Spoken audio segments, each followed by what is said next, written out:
Super Typhoon Uwan o Bagyong Uwan naglandfall na sa Dinalungan, Aurora. Nananatili ang sukdulang lakas at matinding ulan, buhawi at mapaminsalang hangin ang sumasalanta ngayon sa Central at Northern Luzon.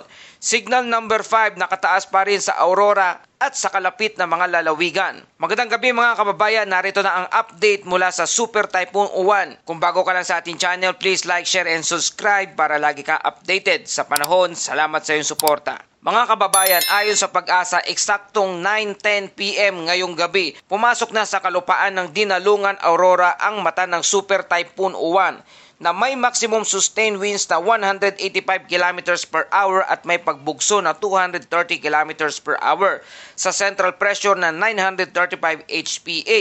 Kumikilos ito pakanlurang hilagang kanluran sa bilis na 30 km per hour.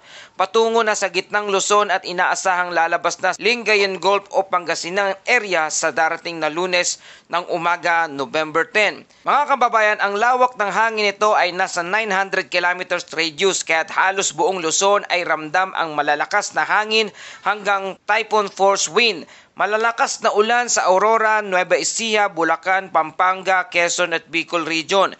Storm surge na umaabot sa 3 hanggang 5 metro ang taas na itala sa mga baybayin ng Kasiguran, Baler at Dingalan. Power interruption na sa ilang bayan ng Quezon, Nueva Ecija at Camarines Norte. Flash flood alert sa Tarlac, Bulacan at Laguna. Nananatili pa rin sa ilang mga lugar ang wind signal status. Signal number 5 sa Aurora, Dinalungan, Kasiguran, Dipakulaw, Barya, Aurora, Baler. Signal number 4, Northern Quezon, Pulillo Island, Eastern Nueva Ecija, Southern Quirino at Eastern Nueva Vizcaya.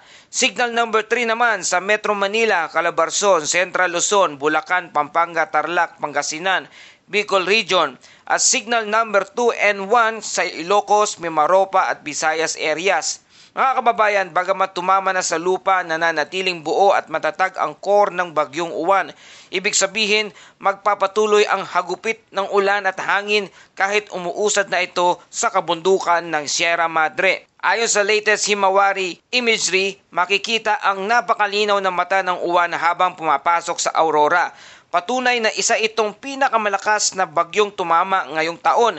Halos kalahati ng Luzon ay sakop ng spiral bands na nagdadala ng matitinding pag-uulan, thunderstorm at malalakas na hangin. At narito ang forecast track. Pagkalampas sa Sierra Madre, tatahakin ni Bagyong Uwan o Typhoon Uwan ang Nueva Ecija, Pangasinan, Corridor bago lumabas sa West Philippine Sea sa umaga ng November 10, araw ng Lunes.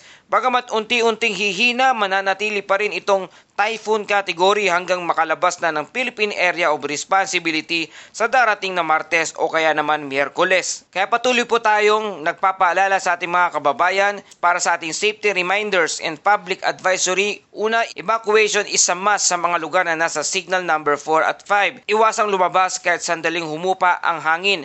Delikado ang eye wall na kasunod ng mata ng bagyo. Lahat ng biyahe sa dagat at sa himpapawid ay kansilado. Maghanda ng flashlight, power bank, first aid kit at pagkain. At makinig lamang sa mga opisyal na anunsyo ng Pag-asa at NDRRMC at ng inyong local government unit. Mga kababayan, hindi biro ang hagupit ng signal number 5. Kung ikaw ay nasa baybaying lugar, agad na lumipat sa mas mataas na lugar. Huwag nang hintayin ang ulan bago kumilos. At para sa ating Bible verse of the day mula sa Nahum 1 verse 7, ang Panginoon ay mabuti, siya ay kanlungan sa araw ng kabagabagan.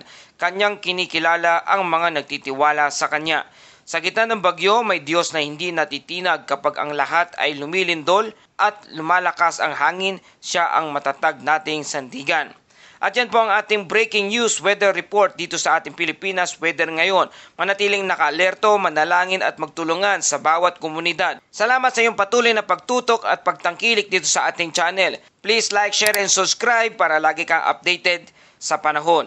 Ito ang Pilipinas Weather ngayon na lagi nagpapaalala, mag-ihanda, mag-iligtas, mag-ialerto. Ingat tayong lahat.